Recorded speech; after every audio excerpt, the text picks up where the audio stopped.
Group of colleges के इस digital platform पे आप सभी लोगों का स्वागत है। दोस्तों, आज हम लोगों को बीए तृतीय वर्ष में राजनीति विज्ञान विषय से संबंधित थर्ड पेपर में फ्रांस द्वारा सुरक्षा की खोज संबंधित चैप्टर देखना है, जिसका उद्देश्य यह है कि फ्रांस द्वारा सुरक्षा की खोज अर्थात कहने का तात्पर्य यह है कि प्रथम विश्व युद्ध के बाद से फ्रांस विजयी तो हुआ था, लेकिन वह उसका जो विजय था वह एक क्षणिक था, कुछ समय के लिए था। वह अपने आप को बिल्कुल भयभीत महसूस करता था, क्योंकि जो वर्साय की संधि हुई थी, उस वर्साय की संधि में जर्मनी को बिल्कुल पंगु बना दिया गया था। आर्थिक रूप से, सामाजिक रूप से, प्रादेशिक रूप से, बिल्कुल सैनिक दृष्टिकोण से कमजोर कर दिया गया था। और यह भय फ्रांस को हमेशा भयभीत करता था कि आने वाले समय में जब भी जर्मनी की स्थिति सुदृढ़ होगी तो वह फिर से इसका बदला अवश्य ही लेगा। इसलिए फ्रांस यह चाहता था कि विश्व मंच पर हम अपने आप को किस तरह से अधिक सुरक्षित कर सकें।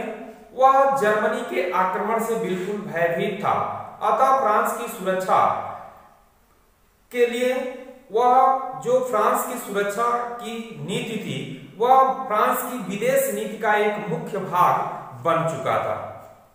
अब देखेंगे कि फ्रांस के द्वारा जो सुरक्षा की मांग की गई थी, सुरक्षा का जो है कि प्रयास किया गया था, उसमें मुख्य रूप से जो है कि पेरिस शांति सम्मेलन में फ्रांस द्वारा सुरक्षा की मांग की गई थी। सबसे पहले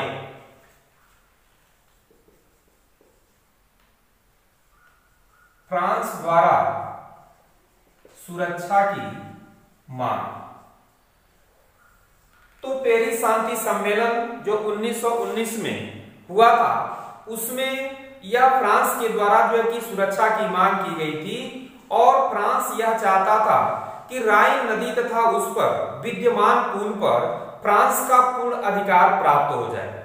विल्सन और लायड जॉर्ज ने फ्रांस के इस मांग को जो है कि बिल्कुल नकार दिया, उसको स्वीकार नहीं किया। ब्रिटेन तथा अमेरिका ने फ्रांस की सुरक्षा का वचन भी दिया था कि जब भी आपके सामने कोई समस्या आती है तो ब्रिटेन और अमेरिका ये कहे थे कि हम आपकी जो है कि बिल्कुल सुरक्षा करेंगे, हम आपकी सहायता करेंगे। लेकिन अमेरिका अपने वचन से जो है कि मुकरने लगा, अपने वचन का पालन ठीक ढंग से नहीं कर रहा था। और जब ये स्थिति उत्पन्न हो गई, अर्थात ब्रिटेन भी तुष्टीकरण की नीति को अपना लिया था, और जब ब्रिटेन ने भी तुष्टीकरण की नीति अपना लिया, अमेरिका भी अपने वचन का पालन नहीं कर रहा था, तो इस समय फ्रांस को चिंतित होना स्वाभाविक था। और वह और ज्यादा जो है कि परेशान हो गया कि इस तरह से वचन देने के बावजूद भी ये दोनों जो है कि शक्तियां हमारे साथ जो है कि नहीं रह रही हैं, अपने वचन का पालन नहीं कर रही हैं। आने वाले समय में हमारे सामने एक बहुत बड़ी समस्या उत्पन्न हो सकती है। इसलिए फ्रांस के द्वारा जो है कि अपने सुरक्षा का प्रयास किया जाने लगा। और इसी सुरक्षा के प्रयास के अंतर्गत हम देखेंगे कि राष्ट्र संघ ने के बाहर यानी कि संधियों द्वारा सुरक्षा के प्रयास, यानी कि राष्ट्र संघ के द्वारा जो सुरक्षा का प्रयास किया गया वर्साय के संधि के माध्यम से, उसमें जो है कि किया ही गया। जब लगा कि जो है कि ब्रिटेन और अमेरिका भी हमारा साथ नहीं दे रहे हैं, तो राष्ट्र संघ के बाहर पहुंच जाता है और विभिन्न देशों के साथ संधियां करना शुरू कर देता है, ताकि वह अपने आप को अधिक से अधिक सुरक्षित कर सके। जिसमें हम देखेंगे कि जो पहला उसका संधि था, बेल्जियम के साथ संधि हुई थी। अर्थात फ्रांस पश्चिम में अपने आप को मजबूत करने के लिए 1920 में बेल्जियम के साथ एक सैनिक समझौता किया था। 1920 में बेल्जियम के साथ, और वह भी समझौता था सैनिक समझौता। तो इस तरह से पश्चिम में अपने आप को मजबूत करने के लिए फ्रांस ने जो है कि बेल्जियम के साथ सैनिक समझौता किया था। दूसरा जो संधि आती है वह आता है पोलैंड के साथ, और यह पोलैंड के साथ इसने जो है कि संधि जो किया था 1921 में किया था। और इस संधि को जो है कि मित्रता संधि कहा गया, अर्थात पोलैंड के साथ अपने आप को मजबूत करने के लिए 1921 में फ्रांस ने जो है कि मित्रता संधि कर लिया। उसके बाद से तीसरा जो आता है फ्रैंको चेकोस्लोवाकिया समझौता। फ्रैंको चेकोस्लोवाकिया समझौता जो हुआ था यह 1924 में हुआ था। अर्थात इसमें फ्रांस और चेकोस्लोवाकिया के बीच संधि हुई थी एक दूसरे की सहायता करने के लिए। फिर उसके बाद से चौथा आता है रोमानिया तथा यूगोस्लाविया समझौता। इसमें दो प्रकार के जो है कि संधियां हुई थी, एक हुआ था 1926 में और दूसरा हुआ था 1927 में। जो 1926 में समझौता हुआ था फ्रांस और रोमानिया के बीच हुआ था, फ्रांस और रोमानिया के बीच हुआ था, और जो 27 वाला हुआ था फ्रांस और यूगोस्लाविया के बीच हुआ था।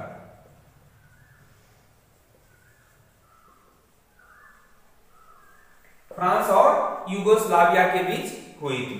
तो इस प्रकार से रोमानिया और यूगोस्लाविया यानी कि फ्रांस के साथ ये दो संधियां हुई, 1926 में फ्रांस रोमानिया और 1927 में फ्रांस और यूगोस्लाविया के बीच हुआ।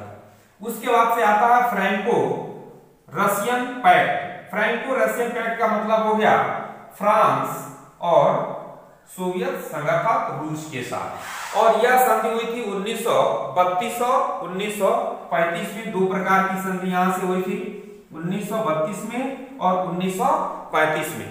1935 में जो संधि हुई थी फ्रांस और सोवियत संघ के साथ जो हुआ था वह हुआ था तटस्थता की संधि। इसको कहते हैं तटस्थता की संधि, 1932 में हुआ था। और ये जो 1935 में हुआ था ये अनाक्रमण पैक्ट हुआ था। अनाक्रमण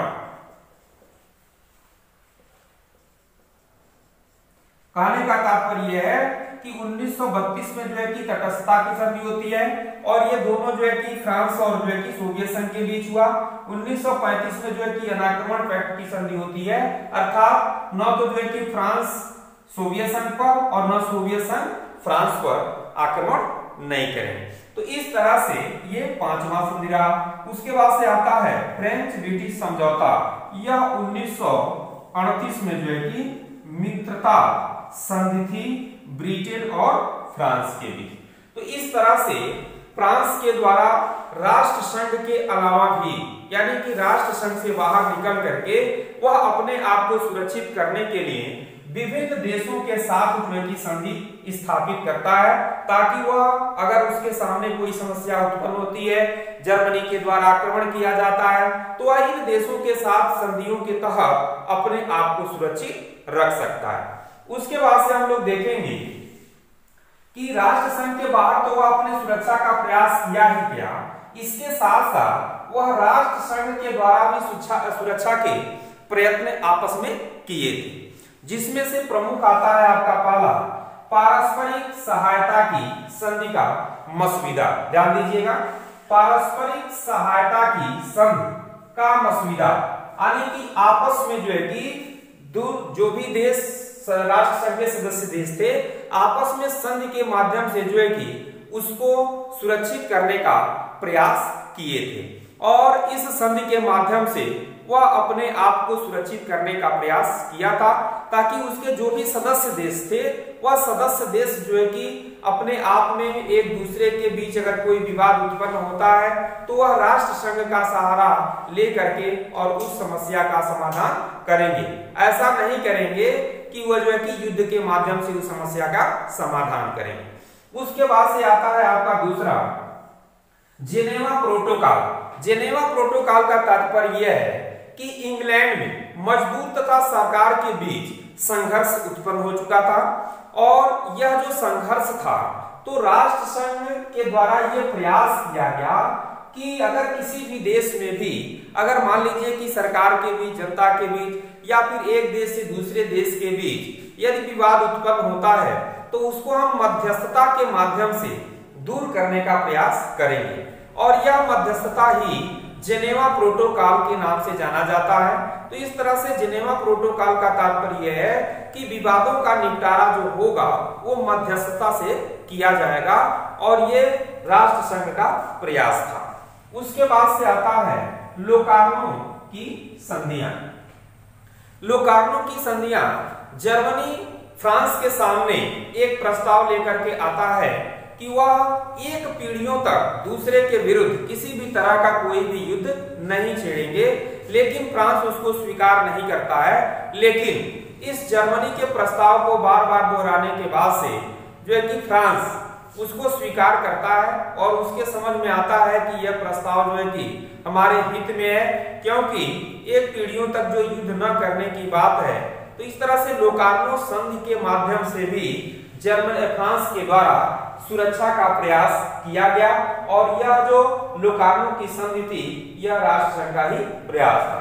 उसके बाद से क्या है पेरिस पैक्ट। पेरिस पैक्ट का तात्पर्य है कि 27 अगस्त 1928 को, ध्यान दीजिएगा, 27 अगस्त 1928 को यह जो पेरिस पैक्ट है ये पेरिस पैक्ट हुआ था, जिसमें 15 देशों के